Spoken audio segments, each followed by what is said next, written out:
So I introduce you our speakers. Calixto Mateos, Managing Director of NAD Bank. Hi, Calixto. How are you? How are Nice you? to be Are you here. ready to talk about Oh, water? sure. Yes. Okay, nice. Robert Orr, he's the Managing Director of Cuna del Mar. Robert, welcome. Pleasure to be here. Absolutely ready to talk about water. Great, thank you. Enrique Pérez Barba, Director of Área Continental Mexico. And he's nervous. Ready and remember, easy questions, eh? Yeah. The Nuevo León's governor said exactly the same out there.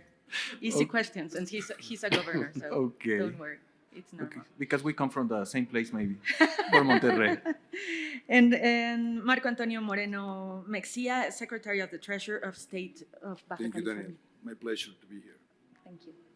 So let's talk about water. Why don't we introduce the topic with 1 minute of each of you? Well, NatBank is a bank for the border. I mean, we're an environmental bank. We're one of the first green banks, and actually, water is one of priority sectors that we finance. And we are located in the border. We work for the border, and the problem of water in the border, it's a very important one, and it's the one that shapes the relationship between the U.S. and Mexico. If we want to understand how the relationship goes in the border, water has to do a lot of things about it. And we are there to help. There are a lot of issues we share the resource, and water is scarce. So we get involved in even providing new water and in helping do the treatment of the water. So that's a lot of the dimension of water, and that's the reason this is so relevant for the U.S.-Mexico relationship. And we have a great group of people here that are also involved in that in different aspects. And I think we can devote a little bit more on the conversation with them. Thank you. Marco. Well, the state of Baja faces significant challenges related to sustainability, such as the drought situation in the Colorado River system, which is the main provider of water for the state. So we need to make a large investment in order to have the ability to support the investment to have the water for the state. Thank you, Marco. Yeah. Welcome. Robert. Yeah, I think when we think about water, the first thing that our group does is think about the oceans and how important the health of the oceans are to the health of the planet. And by and large, most people who don't live by the ocean are completely disconnected from the ocean and the importance of the ocean as part of our ecosystem. And the oceans are not separate from us. They are part of the ecosystem to which we all belong. And because they constitute 70% of the planet, if the oceans are not in good health, the planet is not going to be in good health. And so when we're thinking at Cuna del Mar, the first place we go when we think about water is the health of our oceans and what contribution we can make to the future of healthy oceans. And they're connected to everyone who's living on land as part of a whole system that we belong to. Thank you, Robert. Thank you. Your turn. Thank you, Daniela. Thank you, everyone. It's an honor to share this stage with you today. And yes, we are, I come from Arca Continental. We are a beverage company, a global beverage company. And for us, as you can imagine, it's our main resource, water. So we are very, very concerned about water, but not only because of being our source. We are very concerned because as all our sustainability approach we have in Arca Continental, we have to take care of the water in the community where we operate. We have to take care of it not only as a resource for our beverages. We have to take care because we know that if our community where we operate has everything they need, and we have to collaborate and cooperate to get them, to help them, in this case, with every water issue that you know today is a problem. And it's an important problem where we are in many states of the northern Mexico, mainly, and we have to work a lot together to improve and to get water access to everyone. So this is why we are here today, and we would like to share along the conversation many things we're doing about it. Great, thank you, Enrique. So let's begin with two words: embracing sustainability. And I'll ask you a question, Marco. How is the Bajas administration, turning the challenges that you were talking about before into opportunities to embrace precisely the Well, as I mentioned before, the state challenged very difficult situation in terms of the drought situation of the Colorado River. So in this administration, the government strategies are aligned with the concept of sustainability, and investments and financing efforts are based on sustainability schemes. For example, in terms of financing, we issue a green bond with NatBank, a nice transaction, Calixto, and for water projects. And we are about to launch a gender bond for trying to reduce the gender gap in the state. Okay, great. Thank you, Marco. Calixto, could you share some insights of the NAD Bank's current initiatives and strategies to promote the climate sustainability? Yes, I would like to go a little bit, because sometimes we get stuck in a term that seems just now, everybody talks about sustainability, but we don't get to think what it means. Yeah, and actually, exactly. what it means is that we want to have resources available for as long as the human race exists, you know, and those resources that actually make the human race exist. Mm-hmm. So water is one of the basic things of our existence, and we need to keep it so that there will be generations to come and keep living, actually.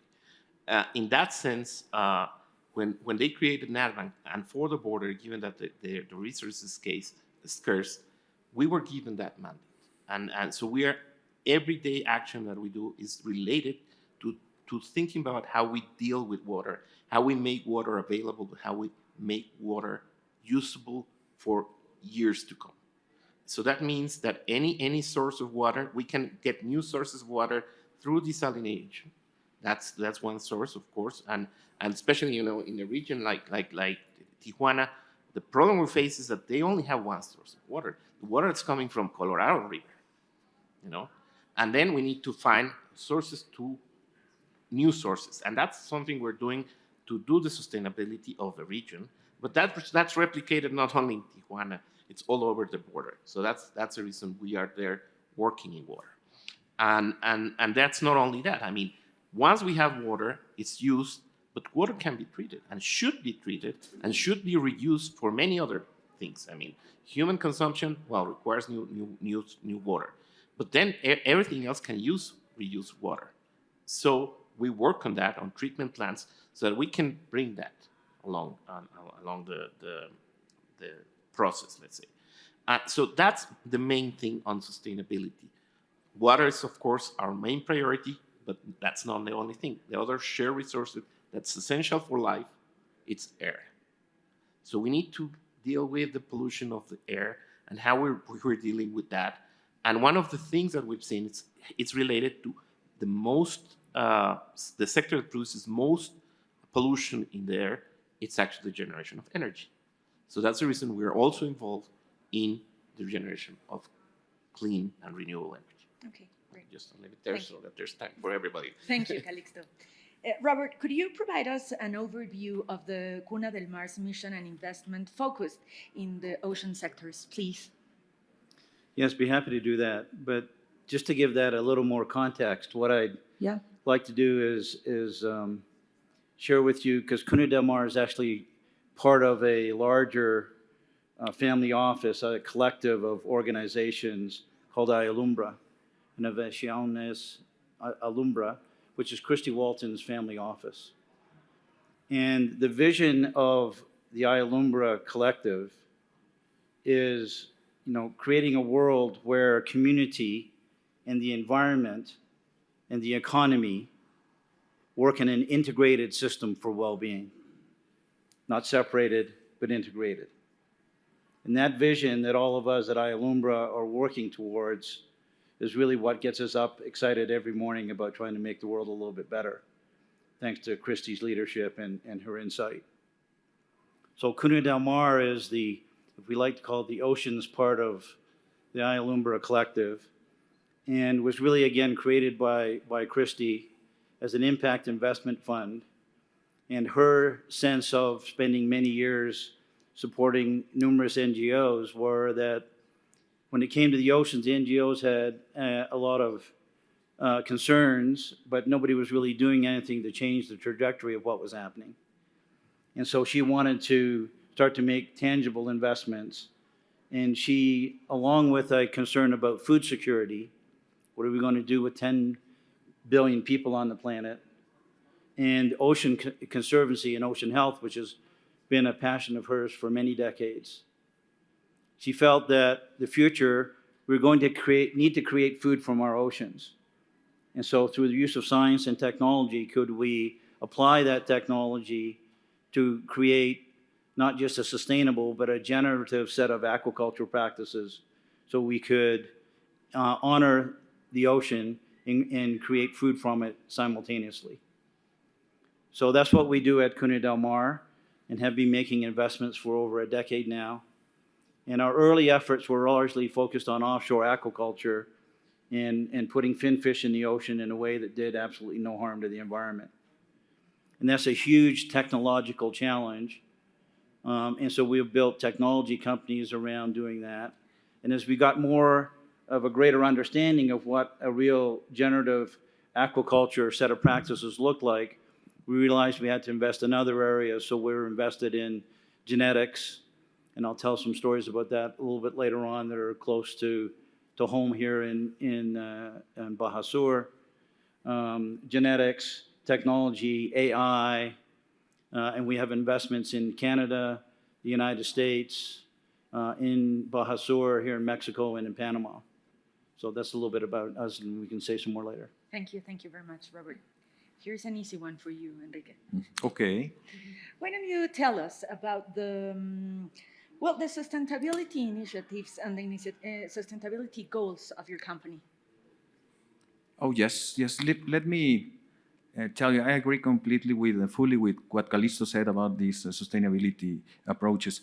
And let me give you some context about Arca Continental. We in Arca Continental are a beverage company. We're the second large franchisor of Coca-Cola in America. And we work we are the only bottler that work in both sides, the US and Mexico. And we are very, very proud of being the one that bottles our Topo Chico mineral water, which is very famous and everybody loves it. So in order to be, let's say, consistent with this company, with this global company, we take very serious, we're very serious about every sustainable issue. And I'm talking about culture and values. And I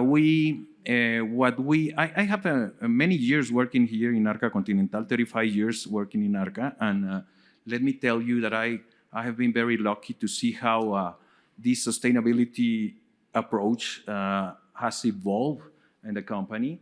I remember when it was just a department, a part of the company, and now it's embedded in every decision of our company.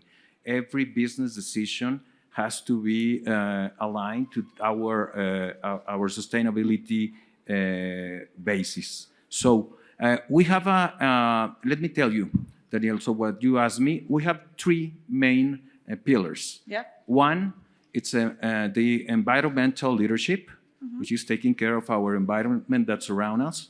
The other one, it's taking care of our community, positive impact in our community where we operate.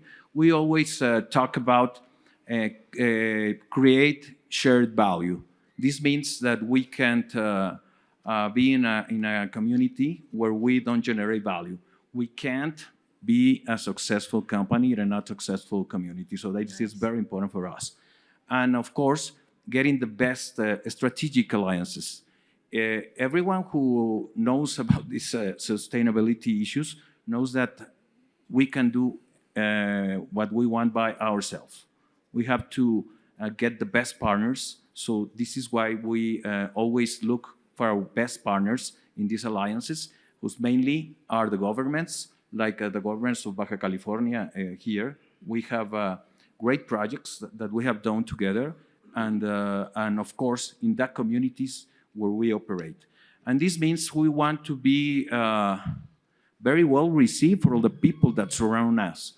We want to be that neighbor of choice, which everyone desires and wants to be close. So this is how we see this sustainability approach, because we think that every company that today pretend long term, that are thinking about next generations, there is no other way that to be sustainable and take care of all these things that I talk about to really stay to the future. This is how we see it, and this is how we work it, and it's part of my job to make it happen, to walk this talk I'm telling about you. Okay, thank you, Enrique. I was asking Marco a few minutes ago about turning the challenges into opportunities. So let's talk about the overcoming challenges. I'll begin with you, Robert. Which are the major obstacles that you face when integrating the sustainability into the organization, and how did you overcome them? Yes, I'd like to reframe the question a little bit, because our view is sustainability is not something that you bolt on to the side of the organization. It's not something that you do. When we think about, and sustainability is losing some of its power, as the word was said earlier. It's so used so ubiquitously that it doesn't really mean anything anymore. Yeah. The same with ESG, and people would use ESG and sustainability interchangeably. And you can see the reporting on ESG, even for publicly traded companies, has been dropping quarter over quarter for over 2 years now. When we think about what we would term sustainability, it's not something we do, it's something we are. So we care about our environment. Everyone in our organization and everything we do in terms of our decision making is based on that same ethos that I was mentioning before. Are the things that we are doing because we care about our community, we care about the environment, and we care about economic prosperity, are the things that we're doing consistent with those values? And so it's not something that gets added to the plan at the end of the budget session. It's something that has to come through in everything we do every day, as part of our caring for the planet and the way that we choose to operate our businesses and our relationships. So we don't, obviously there's massive, in case everybody's still in doubt, climate change is imperiling the entire planet. And so we have to get serious about it. And my own view is I don't think enough people are serious about it. Really serious about it. And so when you start to think about, your community, your family, your environment, and then our collective prosperity, we have to take care of the planet or it's all for naught. And so we have many challenges, but we just see those as part and parcel of the things that we have to overcome to leave the planet better than we found it. Thank you, Robert. I saw your face, Calixto. Are we taking it serious? Are you taking it serious? Are your partners taking it serious? I think yes. We try to do that, and I think, but something that Robert was mentioning, which I totally agree with him, and we need to live with it. The other thing is that we need to involve society. We need to involve the community. We cannot think it's just the role of one institution or one government, or because institutions come and go, governments come and go, and this should be something that, as Robert was saying, that everybody should live with it, and it should involve all communities. So truly, Marco was mentioning, we have found in Baja's government, the governor is very interested in and very supportive of all this. And of course, Marco it's a champion on this, and we were able to get this, but we're serious about it. We don't let them go alone very far, and we have a committee where checks all the things. They're not doing, they're serious about it, I'm not saying, but we have even a governance structure to be sure that we're really doing projects that are going to help the environment, are going to help, in this particular case, the water problems, but we need to live it every day and we need to live it, all of us. But as I said at the beginning, and Robert stated that also, sometimes the terms gets used so much that it means nothing. So we need to keep remembering, what does it mean to be sustainable? What does it mean to be involved in being sustainable, and be firm about it? Marco, what can you do as a government to make sure that the community is understanding the importance of being sustainable? Well, I think, fortunately, an increasing number of companies are adopting ESG and sustainability criteria to work with them. So, and I think the market mechanisms are rewarding them and are affecting the companies that don't adopt them. So I think that private sector and public sector, we can work together with the company and society in order to work to align interests in the same direction regarding sustainability. So you think people prefer the companies that are working on this? Yes, absolutely. Yeah, they are. There are companies like Arca, they are champions in terms of sustainability in our country. Yeah. Tell us about the community, the work with the community. So, as I told you, this is our way of seeing how sustainability is in a company. There is no other way to make business. This is the only way to be aware of what people need. So, what we do, for example, let me tell you, in all our projects, every decision, for example, we are going to make a new facility, a new production plant somewhere. It is not only about the efficiency or the machinery or the distance and the transportation we're going to do. It is as well to see if the community in where we are setting our facility or our plant will be okay with the decision of us for being there. If we are not somehow disturbing their living, and if we have a way to make a contribution, because we are bringing jobs, because we are taking care of the environment, as I told you, to be that perfect neighbor, this preferred neighbor for everyone. So every business decision we do, we have to take the community to see how would this decision affect, surround us, and the community and the environment. So this is part of our pillars. And as I told you before, this has evolved because years before, it was only about engineering. Only engineers participated in these kind of decisions. And now all the team and every part of the company should give their okay so we can, let's say in this example I'm talking about, make this installation of a plant in some place.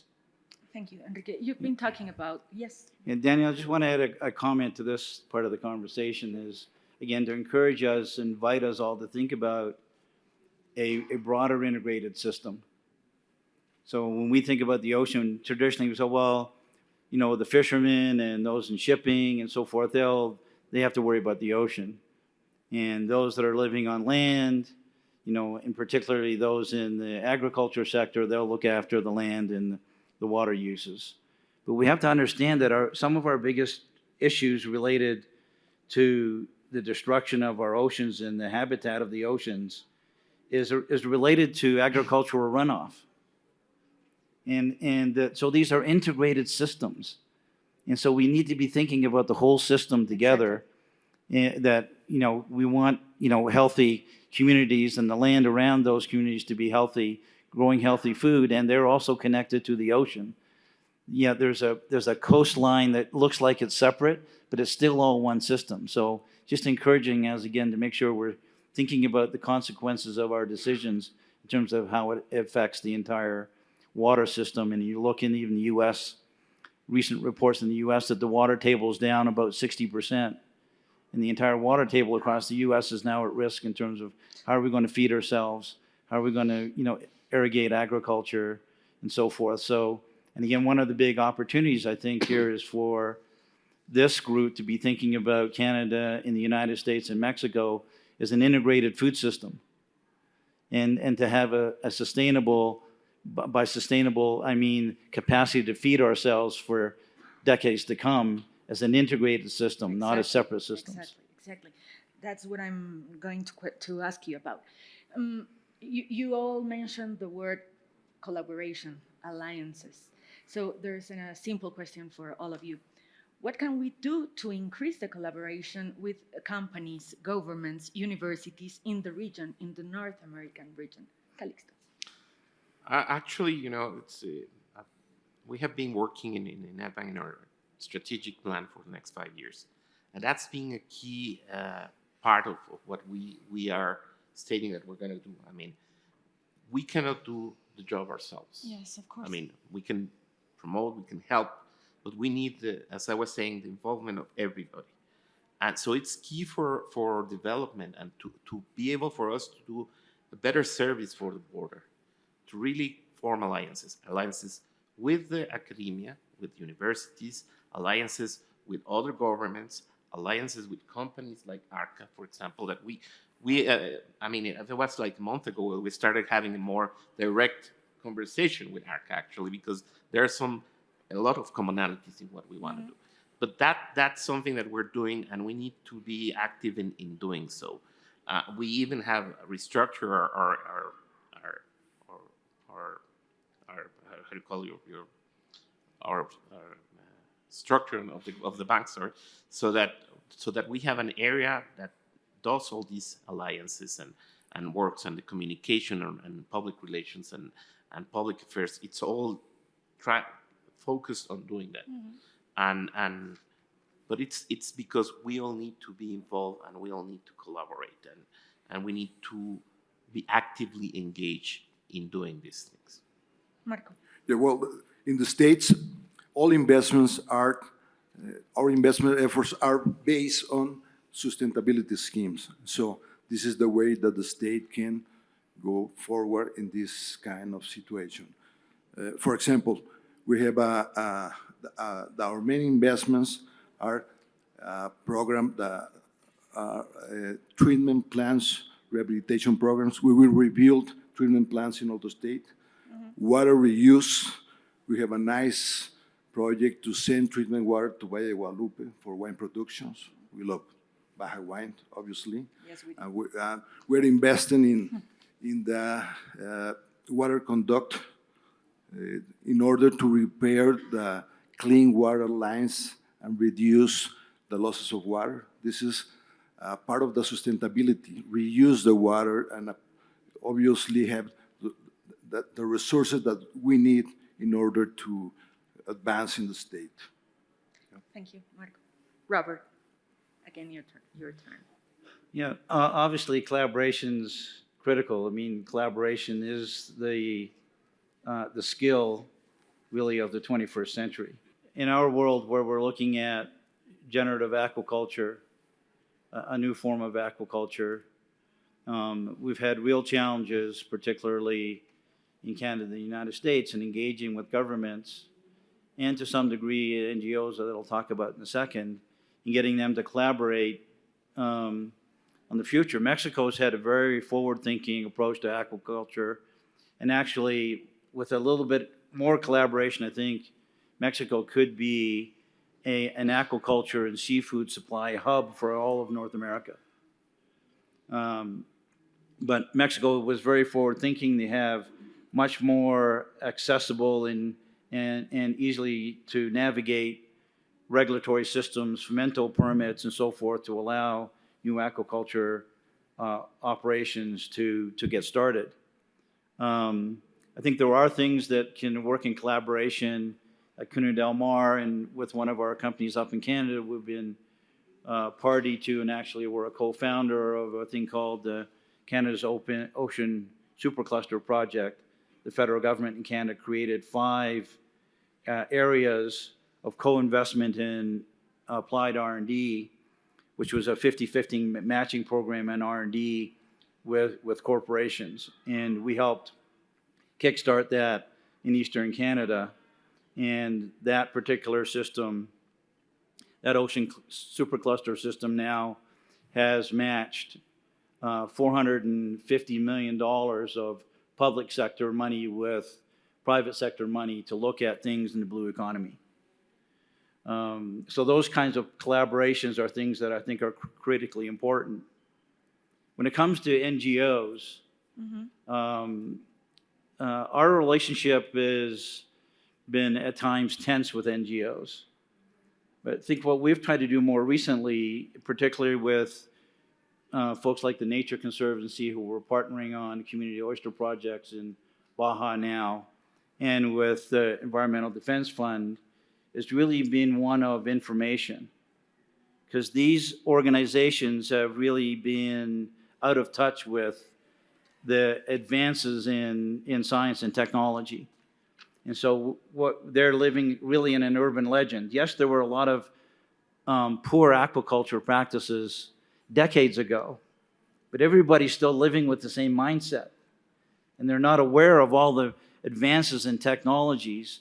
We've been developing technologies for these new offshore operations. We've got an offshore operation in La Paz. We've got an offshore operation for finfish in Panama. And they've been operating for almost a decade with absolutely no impact on the environment. Actually, a positive impact in the environment, because these farms become fish aggregating devices and collect other portions the way that we operate these areas. But what we've tried to do with the NGOs is to, bring them into the 21st century and have them come and visit some of our operations, show them what science and technology and things like genomics are doing. We started investing through Christie's leadership in genomics, oyster genomics, a decade ago for our own farms. But now that farm, that hatchery, through the genetics prepare for warmer oceans and acidification. Already this summer, and the hatchery just opened, we're providing seeds to 20 smallholder farms up and down the Baja coast who couldn't get seeds from any place else in the world that would survive in those waters. So these are the kinds of things when we start to work with NGOs and with governments to see that science and technology can lead us to a sustainable economic, and environmental future. Thank you, Robert.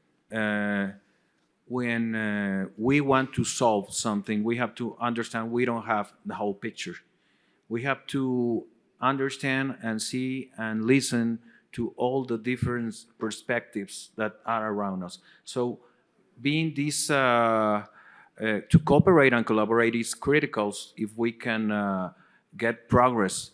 We have different organizations, universities, of course, government, even our competitors or other companies. So we have to understand what everyone is seeing and sustainability problem so we can solve it.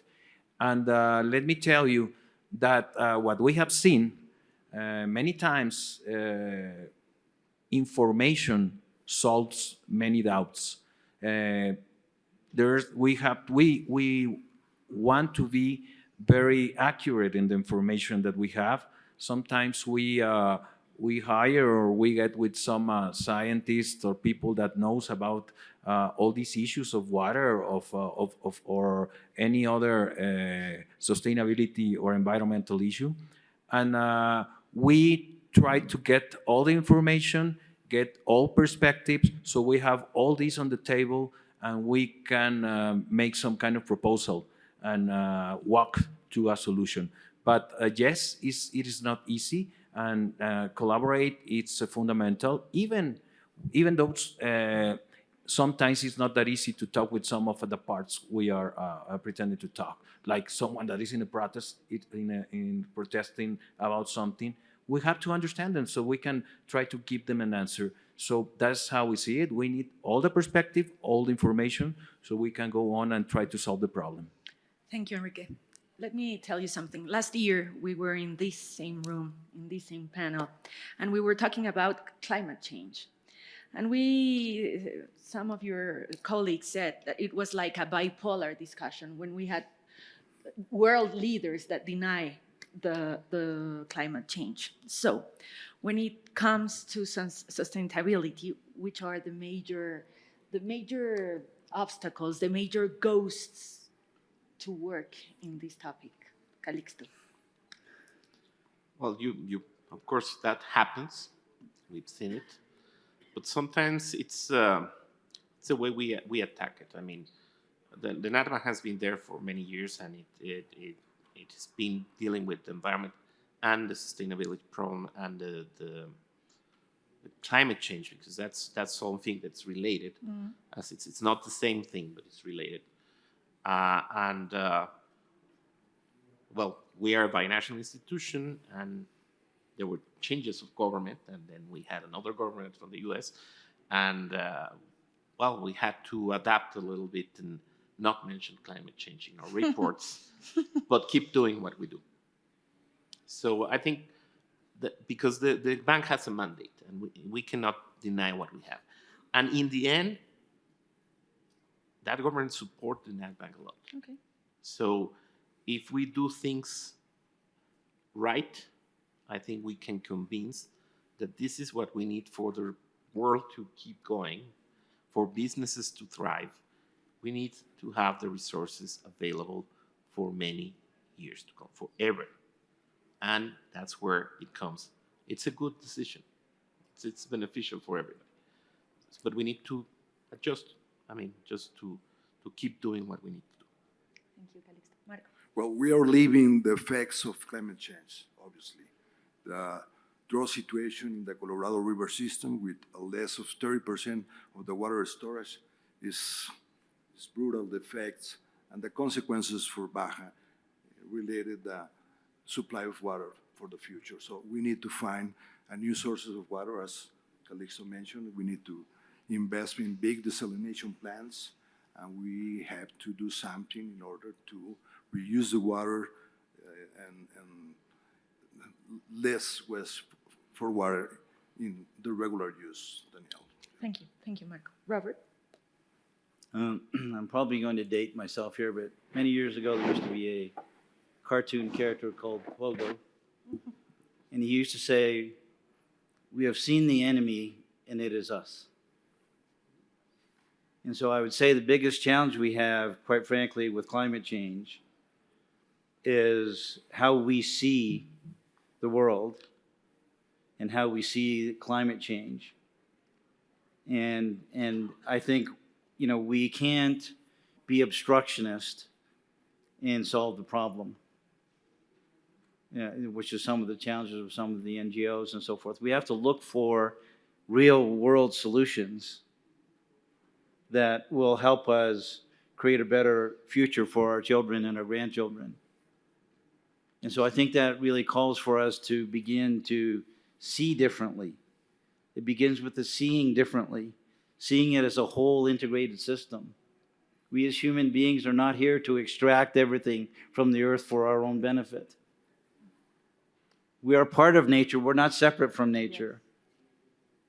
So we need to see ourselves as part of that whole system and use our intelligence and our creativity to create a future for our children and grandchildren that is a healthy planet and healthy communities, economically viable communities. And so if we can start to see differently, not just out of our history, when we can start to see differently, then we have a chance to think differently, and we have a chance to think differently, then we can act differently. So it's really up to us at the end of the day. Nice. Thank you, Robert.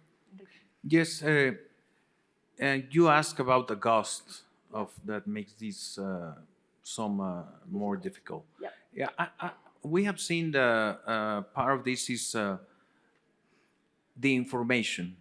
We have to understand every one of us receive different kinds of information with different approaches, and sometimes we have to understand it and somehow get into this collaboration or cooperation so we can, I think every one of us wants the same.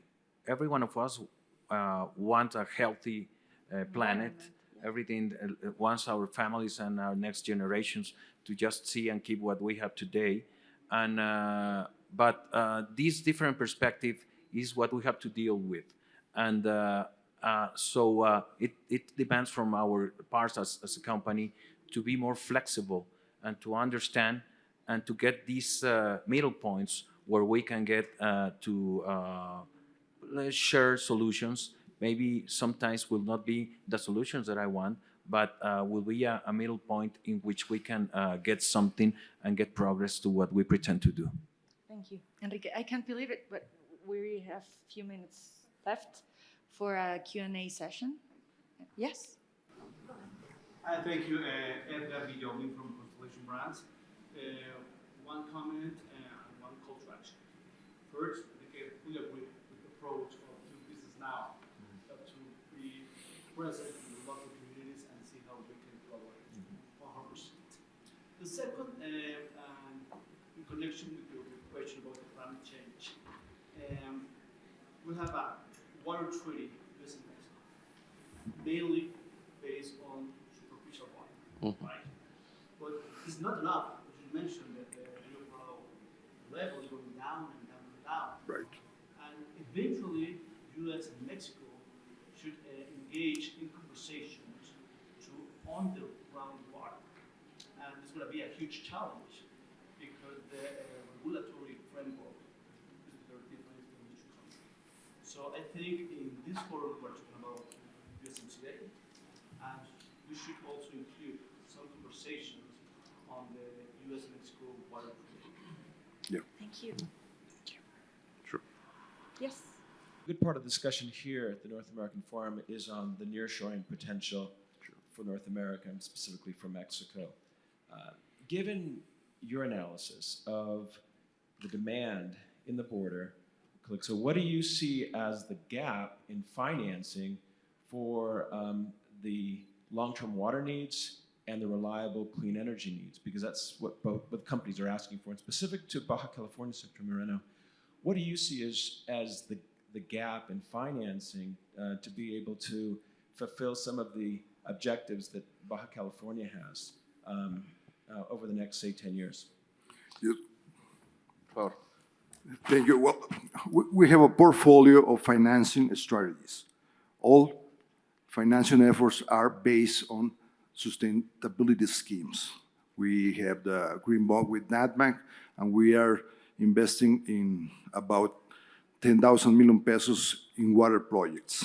And we are trying to have another sources of resources in order to complete our needs in terms of investment, including equity, private equity to support the projects, resources from the Mexican government, from GPA and another US organization. So I think we will be able to have the money that we need in order to close that gap that we need right now. We have 5 minutes, just in terms of what you were mentioning. I mean, we for nearshoring to happen, there are three things that we need.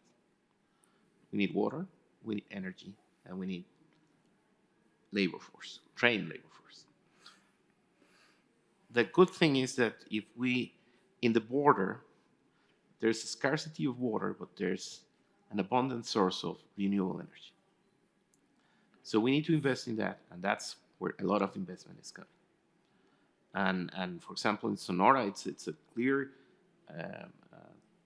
objective to develop these huge solar plants. So energy is one thing that's going to be available, let's say. And there's investment, and there's involvement in the private sector and involvement in both governments as well. So, and the bank, of course, it's trying to finance those projects as well. When you have water, when you have energy, you're able to do desalination. You're able to do because that requires a lot of energy. So there might be some other things. And we are working on those new sources of water because that's something new. But the other thing is to reuse. There's water. It's not that there's no water at all. And there's another thing that we need to start talking. I mean, agriculture uses 80% of the water of the border. So maybe if we start doing some changing of crops and things, we can use part of that water for the development of the industry. So that's where we And the topic you were mentioning, yes, I think at some point the treaty needs to be reviewed, but I mean it's a very complicated treaty, and it's a very, very big issue.